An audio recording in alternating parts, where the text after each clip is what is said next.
Dando continuidade ao ciclo de afrouxamento monetário, o Copom decidiu por um novo corte na taxa Selic nesta quarta-feira de mais meio ponto percentual, que coloca a nossa taxa Selic em 11,25% ao ano. Esse é um movimento que já era amplamente esperado pelo mercado, veremos isso aqui no vídeo, mas surge uma pergunta. As pessoas têm em mente aquela relação que existe entre renda fixa e renda variável através da migração dos investidores. Então, diante de uma Selic mais baixa, do 1% ao mês ficando para trás, efetivamente já ficou para trás. Será que o pessoal vai começar a migrar para a bolsa agora? Estaremos diante de uma oportunidade? Ou depois da subida do final do ano passado, a gente já está caro? É sobre isso que falaremos no vídeo de hoje.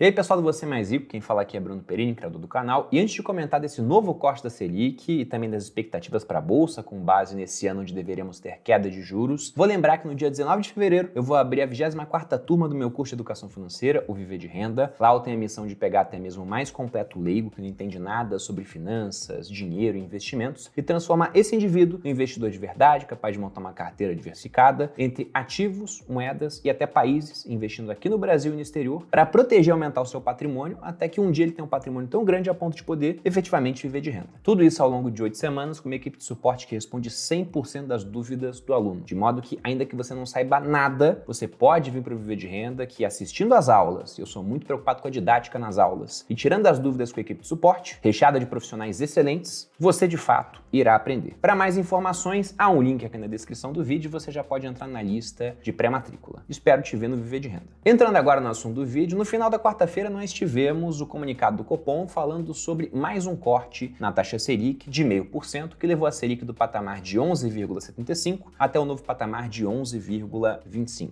Isso é apenas um movimento de continuidade do ciclo de afrouxamento monetário que foi iniciado no dia 2 de agosto de 2023, com a nossa Selic em 13,75% e a série de cortes de 0,5% que tivemos desde então. Esse é o quinto corte da série, ou seja, a Selic já caiu 2,5 pontos percentuais. E eu sei que na thumb a gente faz cara de susto, né, porque isso ajuda a ter mais views, etc, bota um urgente, mas a verdade é que essa decisão era amplamente esperada, até com base no que o Copom estava comunicando ao mercado. Até porque ele não quer surpreender as pessoas, simplesmente quer mostrar que aquilo que ele esperava que fosse acontecer se manteve o cenário e simplesmente o corte da Selic ele prosseguiu. Lendo ipsiliteris do conteúdo dos últimos comunicados do Copom. Veja aqui que eles falam: em se confirmando o cenário esperado, os membros do comitê unanimemente antevêem redução da mesma magnitude nas próximas reuniões e avaliam que esse é o ritmo apropriado para manter a política monetária contracionista necessária para o processo desinflacionário. Ou seja, só estamos seguindo o esperado, os juros continuam num patamar alto, ainda num patamar contracionista, um patamar que não estimula a atividade econômica, pelo contrário, ele acaba prejudicando, mas isso para poder controlar a inflação no Brasil, levando a um processo onde essa inflação ela diminui, por isso desinflacionário. Mas o normal é que você tenha inflação aqui no Brasil, pelo menos uma pequena inflação. Essa é a meta que o Banco Central tem. E apenas para mostrar como esse cenário estava amplamente precificado, eu vou colocar aqui na tela aquelas opções de Copom, onde o pessoal pode falar sobre o que deve acontecer numa próxima reunião, se você vai ter um corte de 0,25, corte de 0,5, subida. Agora ninguém esperava subida, né? Mas em alguns ciclos fica meio indeciso o que vai acontecer, se vai continuar subindo, para de subir. E veja que para essa reunião, se a gente pega as opções de Copom do dia 29/1, 2 dias antes do comunicado, nós tínhamos aqui quase que 100% do pessoal acreditando numa queda de 0,5 ponto percentual. Somente um pequeno residual acreditando que a queda seria menor, de 0,25. E aí você deve se perguntar por que alguns achavam que a queda seria menor, ou porque a ampla maioria acreditava nessa queda de 0,5% e não em 0,75%. Além do comunicado do Copom, a gente tem que pensar também no que o Copom analisa na hora de tomar suas decisões. E colocando aqui uma figura tirada lá do site do Banco Central, que coloca aí o pessoal, as cabeças responsáveis pelo Copom tomando as decisões, veja que eles avaliam 4 fatores para tomar a decisão de qual será o novo patamar da taxa Selic. Esses fatores são inflação, contas públicas, atividade econômica e o cenário externo, que, como o Brasil não é uma ilha, sempre irá afetar o nosso país. E aí, pensando nesses 4 fatores, fica muito lógica a decisão que o Copom tomou. Pegando o primeiro deles, a inflação. Vamos lembrar que lá atrás, em 2020, nós tivemos uma Selic muito baixa, de 2%. Com isso, a inflação decolou, com auxílio monetário, juros baixos pelo mundo, foi algo global. Nós subimos muito a taxa de juros para controlar essa inflação até o patamar de 3,75% e a inflação ela foi controlada. Se a gente pega no último ano, nós fechamos dentro da meta de inflação considerando o teto. A meta era de 3,25%, com mais 1,5 pontos percentuais de limite, e a nossa inflação ficou em 4,62%. 4,2, poderia ficar até em 4,75, ou seja, o Banco Central entregou a meta de inflação. E agora, para esse ano, nós temos uma nova meta, de 3% de inflação, esse é o centro da meta, mas com uma tolerância de 1,5 pontos percentuais para cima e para baixo. Mas o que costuma interessar é a parte para cima. É raro a gente furar para baixo a meta de inflação. Já aconteceu, mas é raro. Na gestão do Ilan, na época do governo Temer, chegou a acontecer. E se a gente pega as expectativas de inflação para esse ano, pegando o IPCA 15, a prévia do nosso IPCA, ele veio abaixo do esperado. O índice mostrou uma desaceleração, com a inflação ficando em 0,31. Se a gente pega a máxima do ano 2023, que foi lá em fevereiro, para mostrar esse processo desinflacionário acontecendo, o IPCA estava em 0,76. Se a gente compara com dezembro, o IPCA ficou em 0,40. Então veja que por esse gráfico, mostrando o consolidado de cada mês, que o processo desinflacionário ele segue. Ainda temos uma inflação, mas uma inflação mais baixa. De modo que isso é um indicador de que a taxa Selic ela pode continuar caindo. E aí, pegando o IPCA 15 acumulado em 12 meses, lembrando que isso é uma prévia da inflação, então não é o IPCA oficial, mas ele estaria em 4,47. Perceba que ele está dentro do teto da meta. Pô, mas isso é IPCA, e se você pega outros índices inflacionários? Estão citando aqui o IGPM. Como você pode ver nessa manchete, o IGPM teve uma alta de 0,07% em janeiro, também indicando uma desaceleração. Lembrando que o IGPM ele é montado de maneira diferente. Ele não leva só em conta preços ao consumidor como o IPCA. O IGPM já leva em conta muito mais preços ao produtor, 60% do índice. Depois tem a parte de preços ao consumidor, 30%. E o INCC da construção civil, 10%. Então veja que ele tem um impacto muito maior no produtor, e nem sempre o produtor consegue repassar o aumento de preços para o consumidor final. Então, em várias épocas, o IGPM dispara, o IPCA ainda não, e depois ele vai contaminando o IPCA. Então, agora, se a gente tem um IGPM mais baixo, entenda que não deve ter uma contaminação para o IPCA depois, não vai ter repasse de preços do produtor. E como na própria manchete apontou, as matérias-primas acabaram dando um alívio. Então, uma queda de preços de commodities acaba ajudando a ter um IGPM mais baixo. É um outro indicador interessante. Por mais que, na meta do Banco Central, que eles estão realmente de olho, é o IPCA. E aí, para fechar essa primeira parte de inflação, vale a pena colocar a projeção do Boletim Focus para a inflação em 2024. Então veja aqui que por IPCA eles esperam um índice em 3,81% ao final de 2024. E para 2025 eles já colocam 3,5%.